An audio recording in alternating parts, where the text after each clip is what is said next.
The following content is provided under a Creative Commons license. Your support will help MIT OpenCourseware continue to offer high-quality educational resources for free. To make a donation or view additional materials from hundreds of MIT courses, visit MIT OpenCourseware at ocw.mit.edu. All right, today we continue our theme of integer data structures, and today we're going to look at priority queues instead of the predecessor problem, so something a little different. Insert, delete, and find min. It turns out priority queues are equivalent to sorting in the sense that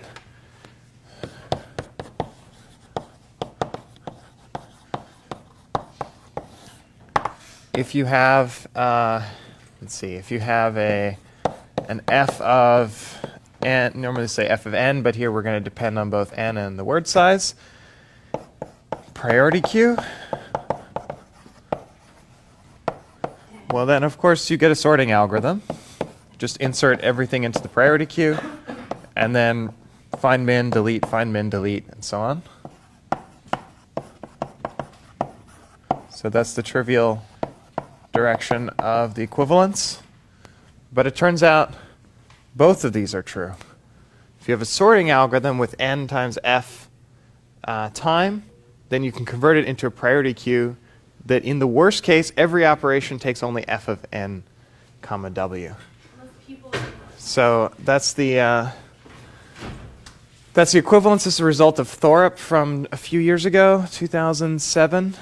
Kind of a cool breakthrough. There were earlier versions that weren't quite as efficient, but this gives you perfect efficiency, turning any sorting algorithm into priority queue. Rough sketch of the data structure is you have a bunch of sorting algorithms which you run now and then to get on little parts of the input in order to build an overall priority queue. But it's very complicated. There was an entire class project on assimilating it and understanding it. It's a bit beyond what we can cover in the class. So I'm going to take this as given and tell you instead about sorting algorithms, because there's a major open problem here, which is can you sort n integers, n w-bit integers in a word size w in linear time? We still don't know. But we have a bunch of results. In particular, we're going to talk about a couple interesting cases where we can get linear time sorting. If you've seen radix sort, you know another interesting case where linear time sorting is possible. Let's see, it's an interesting open problem here. Can you get constant time decrease key? And ideally also insertion. But decrease key would be handy because this would be useful in this reduction. If you have a sorting algorithm like to get a priority queue with constant time decrease key, that would have applications to Dijkstra's algorithm. Of course, if you can sort in linear time, then everything can be done in constant time. So this is not the most interesting open problem, but it would be a step in that direction. Cool. So let me tell you some bounds about sorting.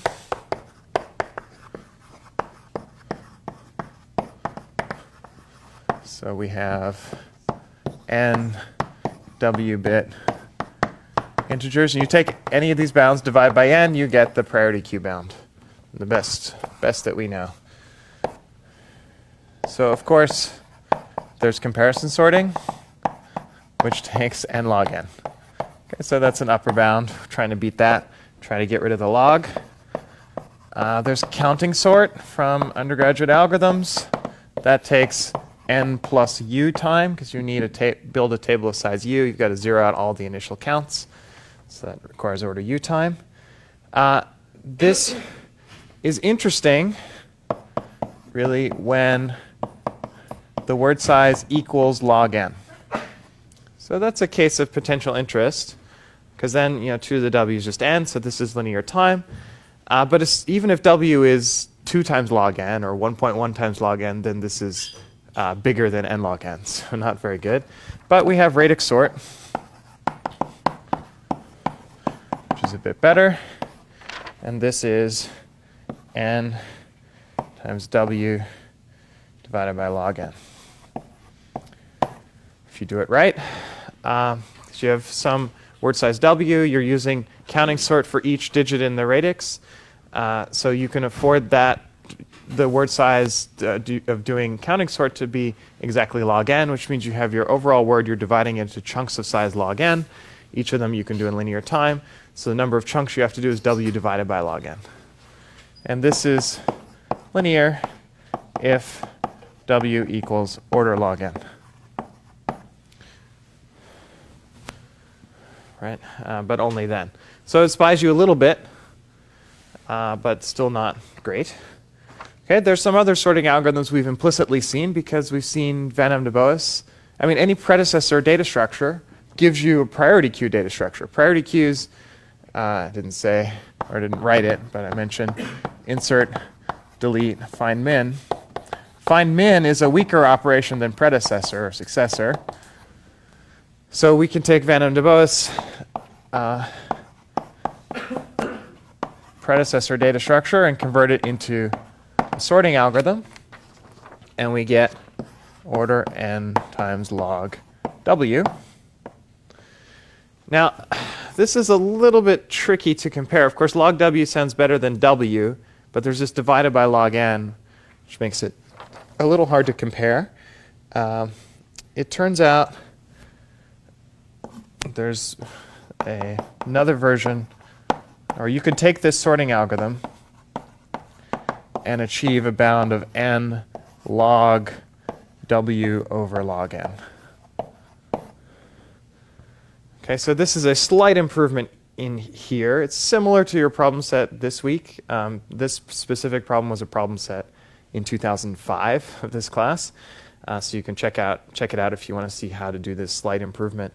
But now this is clearly better than this, because here we have w over log n. Here I've got a log in front.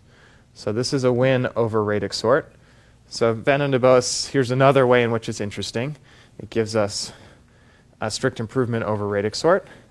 And in particular, do I care? Well, actually, both of these are order n log log n if w is not too big. Poly log n. So this doesn't actually matter, but it's clearly better than this one. Again, if w is order log n, you get this to be linear. But in particular, it says overall you get n log log n up to w being polylog. Okay, why do we care? Because there's this other nice algorithm, signature sort, which covers all large word sizes. And this is an algorithm we will cover today. It only works when w is large, and large means log to the 2 plus epsilon n. This is no matter what epsilon is. In reality, it's probably log squared n times log log n squared. But be a little sloppy and just say, oh, a little bit bigger than log squared. And then it runs in linear time. Okay, so if you were graphing this in your mind, you've got time, and there's a nice bound here which is order n, and we have other, everything's above n log n. Maybe here we have, this is hard to draw, n log log n. Okay, I'm this is asymptotic space, which doesn't really exist, but you know what I mean. And then this is the word size versus log n. Well, this is hard to do. This is a really weird picture. Never drawn this before. So we initially radix sort. Okay, log n. We could do that. We could get linear time. Okay, or order log n. Great. What this is saying is once you get out to log to the 2 plus epsilon n, you can also do linear. And from here over, we have linear time. And here over, we have linear time. So the question is, what about this middle range? Between log n and log to the 2 plus epsilon, well, one thing we could do is use Van Em de Boas sort, get an n log log n bound. And so that's one way to fill in this range in the middle. And that means overall, you can always sort n integers in n log log n time. If w is big, you use signature sort. If w is small, you use Van Em de Boas sort. So this implies n log log n for all w. So that's something. It's not the best known. Let's see. First, result in this direction is by Han in 2001, and it achieved this bound deterministic and in the AC0 RAM, so without using multiplication, which I guess Van der Waals doesn't either, unless I'm missing something. So, but it got rid of the randomization, which is necessary to get linear space in Van der Waals. And the current best result on sorting is by Han and Thorup in 2002, so a while ago. And they achieved n square root log W over log n, which is similar to this bound, just has an extra square root here.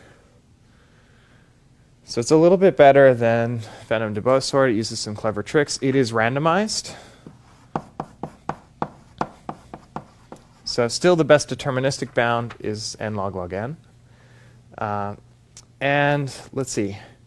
We can plug that in for this range here, and it will imply that you get n square root log log n for all w.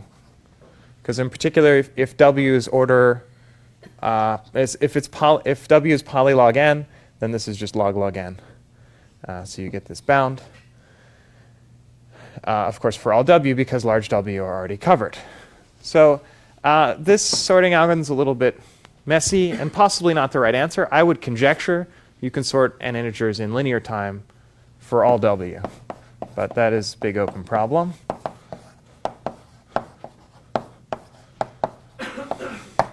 This is the current state of the art.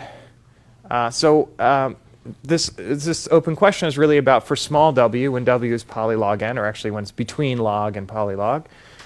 So to give you a piece of the complete picture, I want to tell you about signature sort. Because I think you have to use different techniques when w is small versus large. We know that from fusion trees and Van der Waals. So I'll tell you about the slightly large case when w is at least log to 2 plus epsilon, how to get linear time. And this is fun. It uses bit tricks. It uses a lot of cool ideas. It uses hashing, lots of things. It also uses another sorting algorithm called packed sort. This is not, doesn't fit in the regular table because it's for a situation when more than one input number fits in a word. So we're going to let b denote the number of bits in the inputs. So we have b bit integers.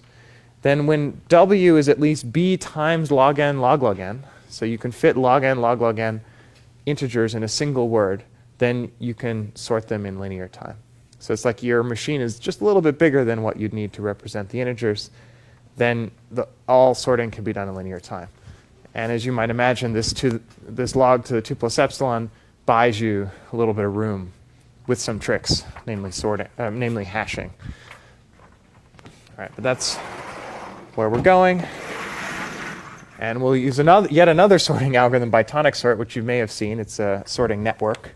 It's in CLRS up to 2nd edition, but it got removed from 3rd edition.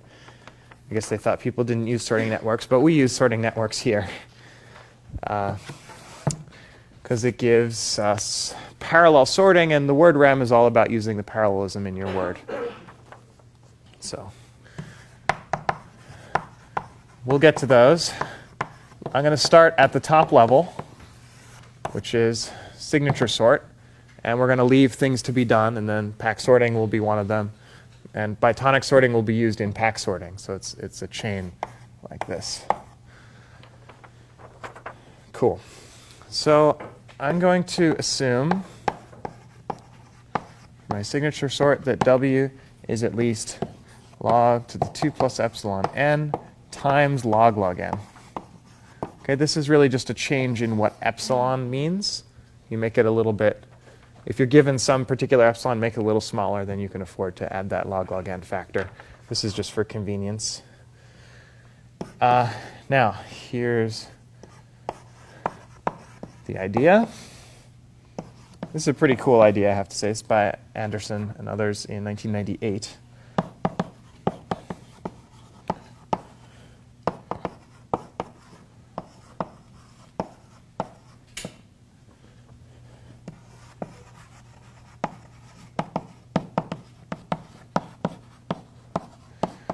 Okay, our word size is big, which is both good and bad. It means the numbers we have to sort are big. They have a lot of bits in them, way more than log n bits. But also, we have this powerful machine that can handle words of very large size and do things in constant time on them. So what I'm going to do, I'd like to make some slop. I want my words to be bigger than my items. So first few steps are about doing that. The first idea is, well, you've got this giant word, log to the 2 plus epsilon. So let's split it into chunks. And the number of chunks is log to the epsilon. So that means each chunk is, well, it could be even bigger. So it's at least log squared n, but it could be bigger than that. Because w is at least log to the 2 plus epsilon. So we don't know. These things are of size w divided by log to the epsilon n, which is at least log squared. Okay. Here's the crazy idea. So we're thinking of our number being divided into these chunks. It's being represented in some base, 2 to the w divided by log to the epsilon n. A bit of a mouthful. But think about these digits, right? I claim if you look at a digit, most values don't appear. Okay, because how many values are there for a digit? Well, it's at least 2 to the log squared n. That's a big number. That's way bigger than polynomial in n. But how many different digits are there? Well, there's n numbers. Each of them has log to the epsilon n digits in it appearing. And so there's roughly a linear number of digit values total. But the number of possible digit values is 2 to the log squared n, which is huge, super polynomial. So most digit values don't appear in our numbers. So what we're going to do is hash the digit values to reduce their space. Because they're currently living in a universe of 2 to the log squared n, but there's only n times log to the epsilon n of them. So we should be able to reduce to a much smaller universe using hashing. Maybe, perfect hashing. Even. I mean, we don't have to be too intelligent here. I'll tell you what we get.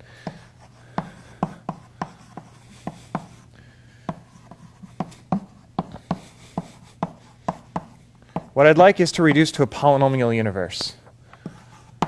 And another way to say that is that the hash values are order log n bits. So this lets us go to n to the 10 or whatever, which is plenty of room, right? We take any universal hash function, then with, as soon as you get to roughly n squared size, I mean the square of the number of things, by a birthday paradox, constant probability, none of them will hit each other. That was the second level of perfect hashing. We don't need 2 levels here. Just say, okay, use order log n bits. You can set this to 100, whatever. Then with high probability, you will not get collisions. So none of the chunks will hit each other. So I'm omitting a step here, which is how to, I'm omitting a couple things here. One of them is, I want to do this in linear time. Everything has to be in linear time. So one fun part is I have to compute the hash value of all of these digits in a single word in constant time. Okay, so brief aside, how would I compute a universal hash function on all of these digits individually in constant time? Well, my personal favorite universal hashing scheme is the multiplication method. You just need to multiply by a single value m, and then take it modulo something. So if I do multiplication, I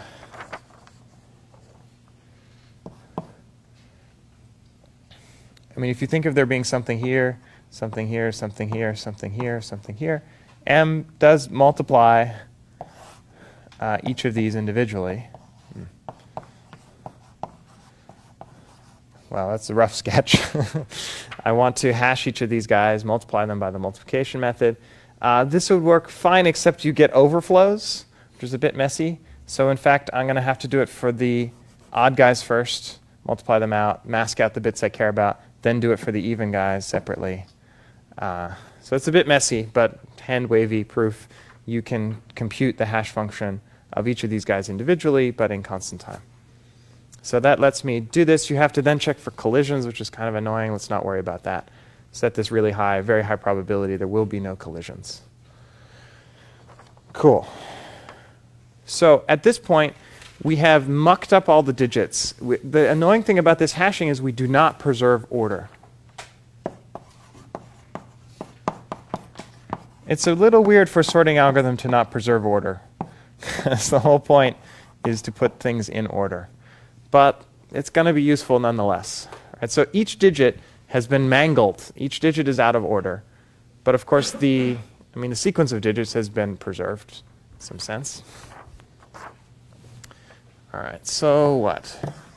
Well, at this point, we can use pack sorting to sort what remains.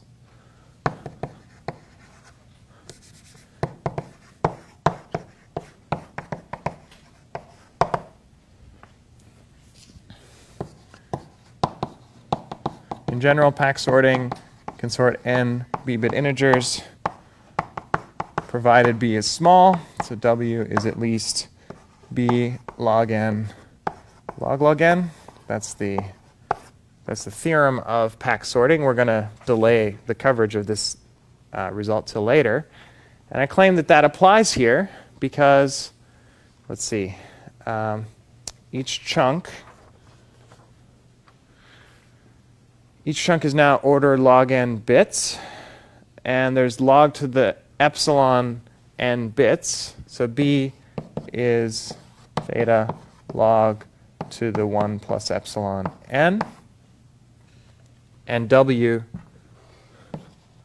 is at least log to the 2 plus epsilon times log n. Okay, so the ratio between these is as needed. It's at least log n times log n. Okay, so that's why this is good. These things were huge before. We've compressed them a lot. They were at least log squared. Now they're only log. And so now we can apply pack sorting. You can fit all these guys into, you can fit log times log items into one word, and that's going to make sorting easy somehow. That's to be done. But now the question is, what would you do if this, suppose we had pack sorting, how does this help you? Because this does not sort the original integers.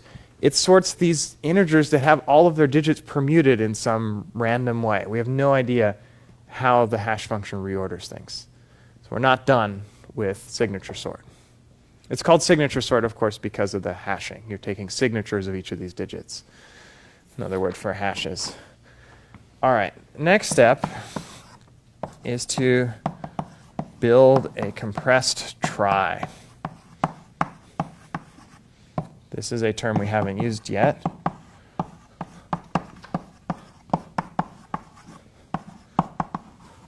So I'm going to call these things that we sorted signatures. And how many people know what a compressed trie is? Okay, no one. Wow, just a few. So you haven't seen suffix trees yet. We're going to cover where compressed tries come from in a couple of lectures, but we get to see them a little early because they're cool and needed for this algorithm. So first notion is the notion of a trie. The word trie comes from retrieval, from old days when information retrieval was what's now called, I don't know, web searching or whatever.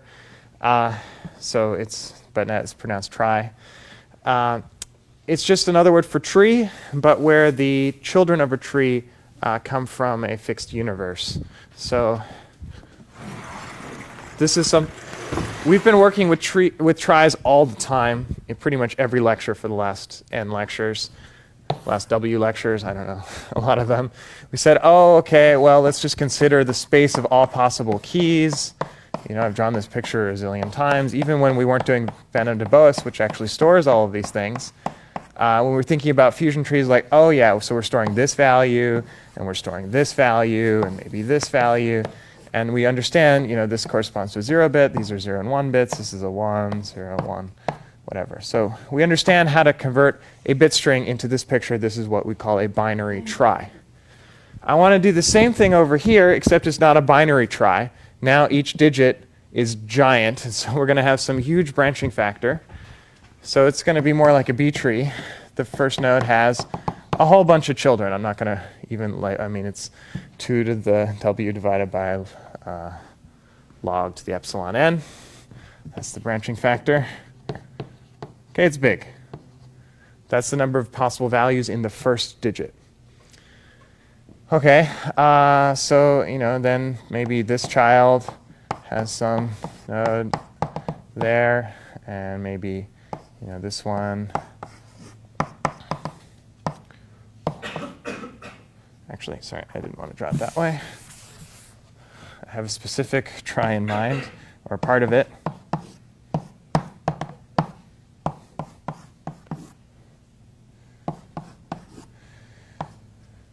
Okay, trie is going to look something like this. It's just it's harder to draw, but it's the larger than binary equivalent of this picture. This would be a trie. So let's think about a particular situation, which is, suppose we just have 2 items in this structure. Okay, then it's easier to draw. So let's suppose there's some item over here, x1. There's some item over here, x2. Now, generic picture is they share some common prefix. This is the common prefix. It's just to understand some particular picture here. Then they diverge, then they have their own digit values. In some sense, this is the digit value we care about because it distinguishes them. So there's this idea of a compressed trie, which cleans up this picture a little bit. The idea with a compressed trie is very simple. You draw this trie. So, here, imagine I'm erasing all the things that do not appear. Okay, maybe all this is gone. So I'm just keeping this part of the structure. Let's do it for the binary case first. The idea in a compressed trie is very simple. I'm going to contract every non-branching node into its parent.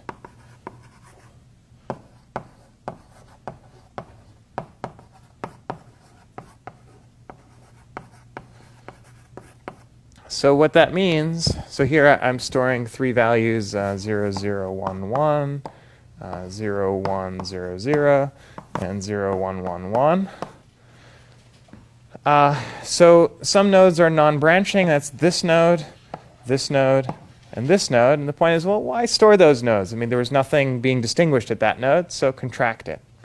So the new picture, if I redrew this, would be 0, 0, 1.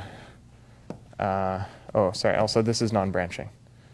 Okay, so in fact, I'm going to contract this into its parent, or this into its parent, this into its parent. So this whole path, this non-branching path, will be left with a single edge, which I will label 0, 1, 1. But it's a single edge in the structure. And over here we have an edge 1, and now we have 0, 0 here, and 1, 1 here. Okay, that is the compressed trie representation of these 3 values. The nice thing about this structure is every node is branching except the leaves, which means the number of nodes here is linear in the number of leaves. It's like twice the number of leaves minus 1, roughly. I guess the root might not be branching, but it has no parent to contract into. Whatever. One more nodes, almost 2n nodes. That's the binary case. Now over here, what we do is the corresponding contracted trie picture of this thing will be, let's see, it's the second edge.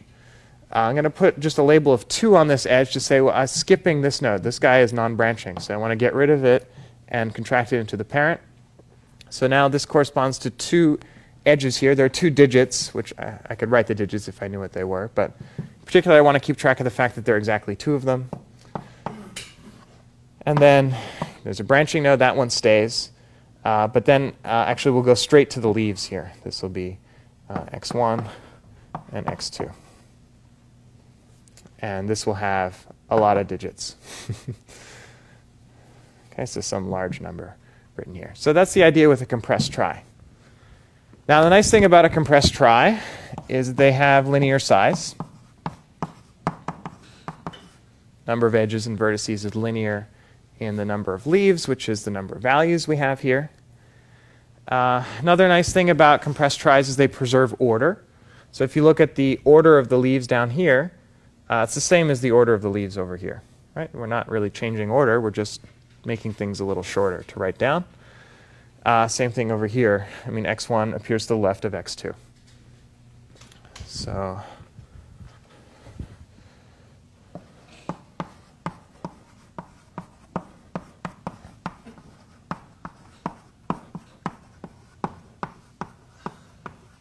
say the order of the leaves is preserved. The other cool thing about compressed tries is you can compute them in linear time. But let me tell you why we're drawing this picture. Right? We've messed up all these chunks, all of these digits. What does that correspond to in this picture? We've permuted all of the children in this node. We've permuted all the children in this node, permuted all the children in this node. But otherwise, the structure of the tree is correct.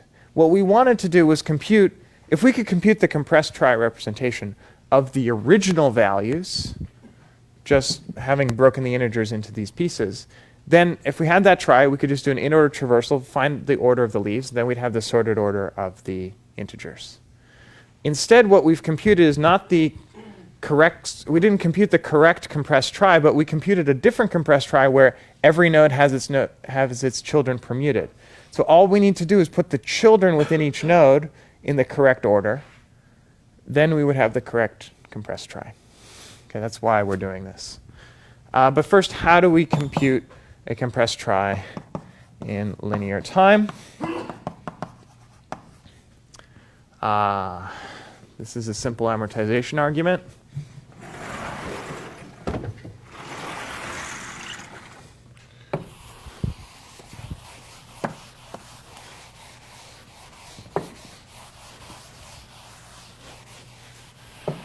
Okay, remember what we're given.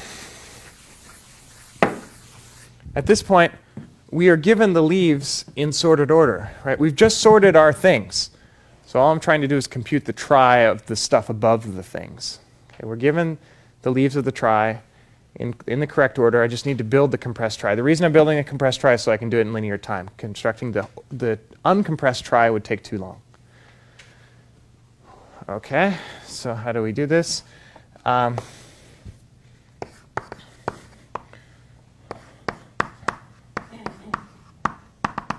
We have our items xn in order.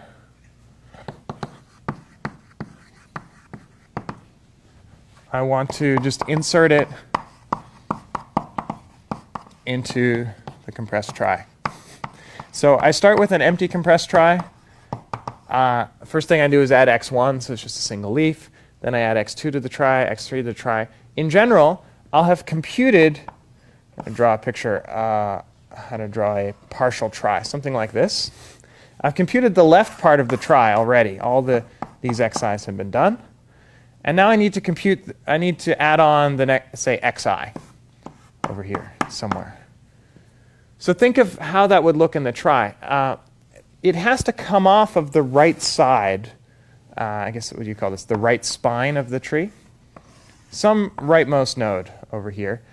We want xi to be a new to the right child. So maybe, so one possible picture is there was some node which had some other children. Maybe this one had xi minus 1. And maybe xi belongs over here. Maybe this leads to xi in the uncompressed trie. This could be a potential picture. In the compressed trie, this node either exists or got contracted. If it exists, maybe there was a previous, like xi minus 2 belongs over here. So we already had this node because it distinguished these two xj's. To add the xi is really easy. I just add a node here, which points to a leaf of xi. So that could be one situation. The other situation is only slightly more complicated.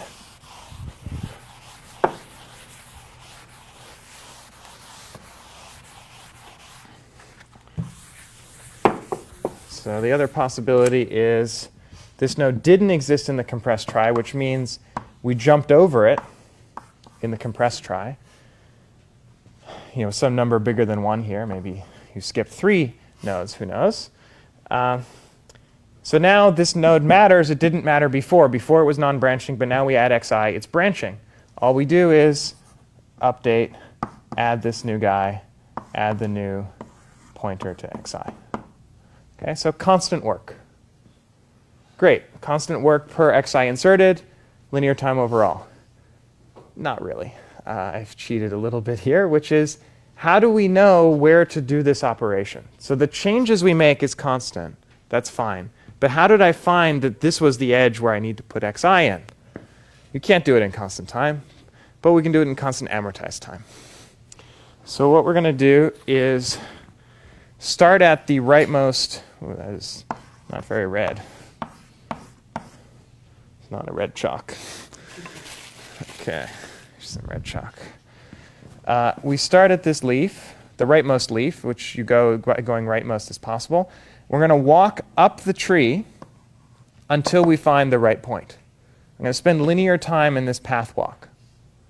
Okay, how could this possibly be okay? I think you believe that I can do it in linear time, right? Each point I see, what is my common prefix with, actually an easy way is right up front. This thing right here is xi minus 1. These are single integers, so I can just compute their XOR, find the most significant 1 bit, which we did with the fusion tree lecture, and boom, I know where they differ in bit position.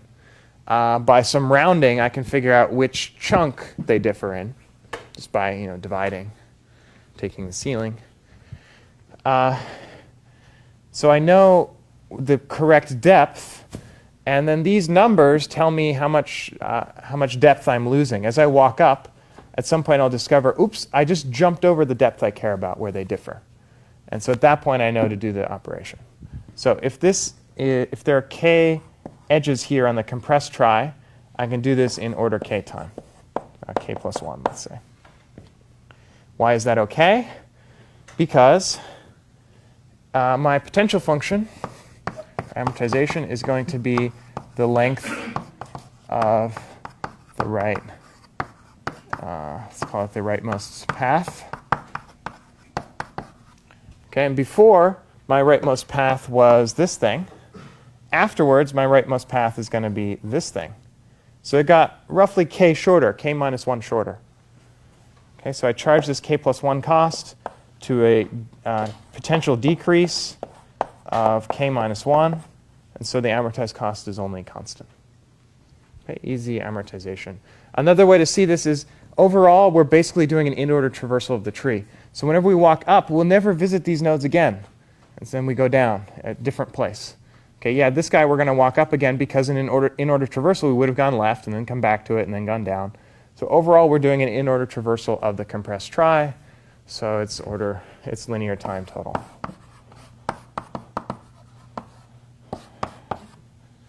Okay.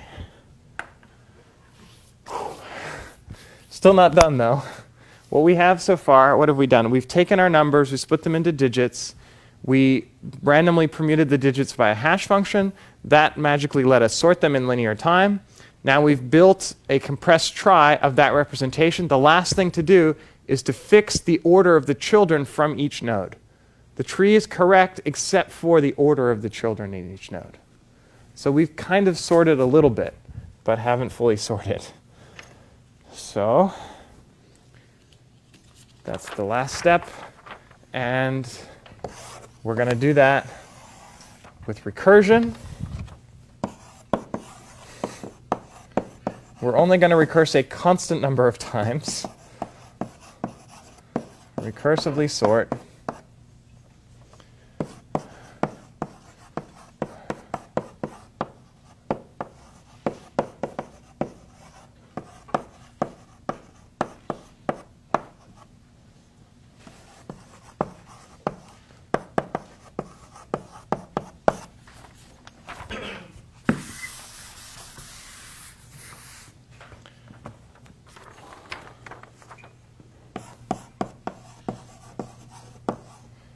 Okay, I'm going to walk through this compressed trie that we've built. And I guess it looks more like this. And for each edge, I'm going to write down this key. First thing I'm going to write down is the ID of the node. Let's say the ID is the in-order traversal index of the node. Okay, so boom. As we traverse the tree, we can just increment this counter. Then we also want what I'm going to put in here is the actual chunk value. that that's at the top of the node. So something like this, or I guess this one. This one consists of two chunk values. So let's call them C1. Two chunk values C1 and C2. It's the first chunk value and the second chunk value. The first digit and the second digit. Just write down the first one. That's really the only one we care about. The second one wasn't branching, so it's no big deal. Okay, so there's some chunk value. Now, I don't want to write down the signature chunk value. I don't want to just write down the hash value. I want the actual chunk, original chunk, not the hash. That's why I write actual over here. And then also I'm going to write down the index of the edge. So this is the second edge, for example. Okay. Now this is in some sense the wrong index, and what I want to compute is where it's supposed to be. The edges have been permuted. So if I sort this thing, I claim that I'll find all the desired permutations. Okay. Why? Because if I sort by this three-valued, this triple, first thing I sort by is by node ID, then I'm sorting by actual chunk value, then edge index. I don't care that I'm sorting by it. That's just coming along for the ride.